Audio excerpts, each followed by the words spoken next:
Bonjour à tous. Si vous avez suivi un petit peu l'actualité scientifique cet été, vous avez peut-être entendu parler d'une découverte potentiellement révolutionnaire, présentée par certains comme la découverte du siècle.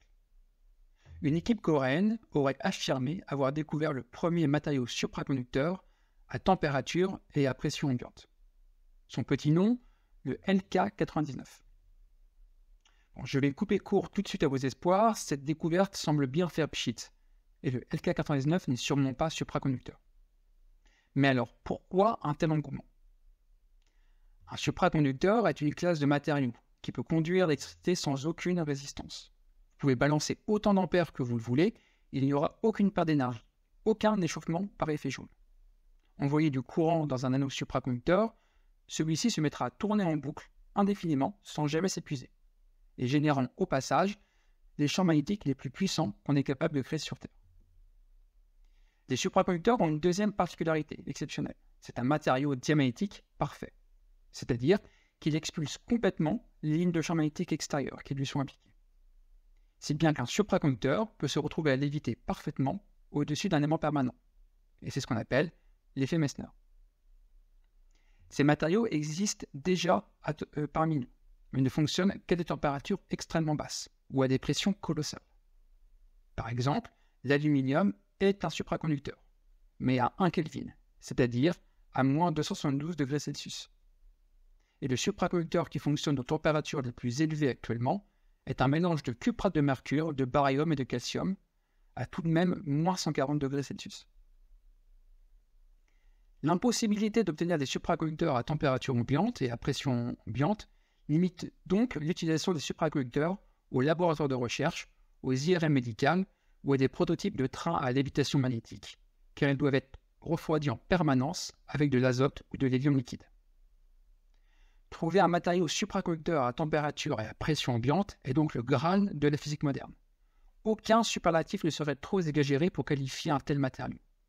Outre le prix Nobel assuré pour ses découvreurs, un tel matériau pourrait en effet révolutionner notre façon d'utiliser l'énergie et bouleversera complètement notre société.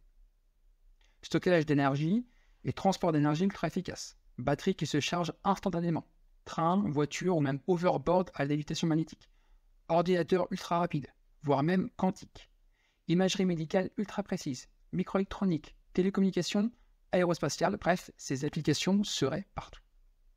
C'est pourquoi la publication en préprint d'une équipe coréenne le 23 juillet 2023 a fait grand bruit. Son titre ne laisse pas de doute.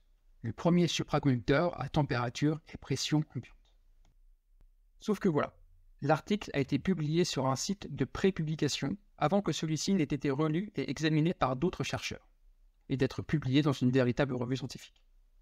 Rien de mal à publier ces travaux de recherche non relus sur des sites de pré-publication comme Archive, car justement, il permet à toute la communauté scientifique de s'en emparer, d'analyser en détail les données et les résultats, de répliquer les expériences et de valider ou non les travaux.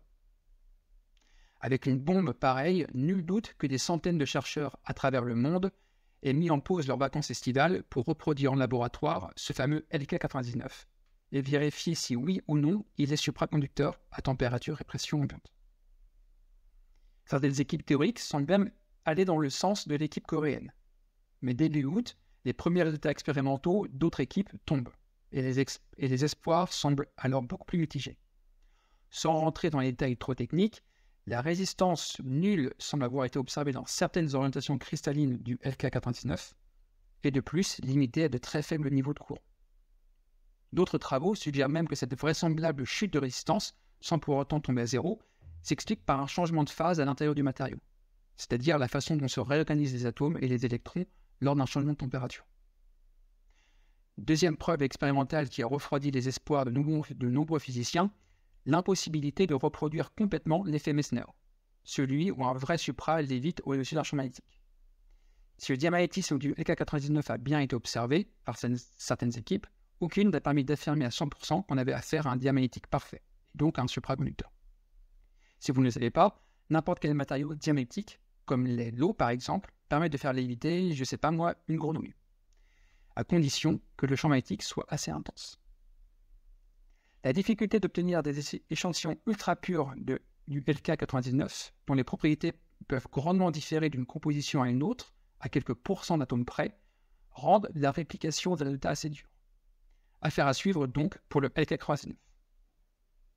Outre le sensationnalisme que cette affaire a engendré, cette actualité montre bien comment la science se construit. Il arrive évidemment que les scientifiques se plantent, mais c'est parce qu'elle ose être contredite et être réfutée qu'elle s'autocorrige, s'améliore et progresse.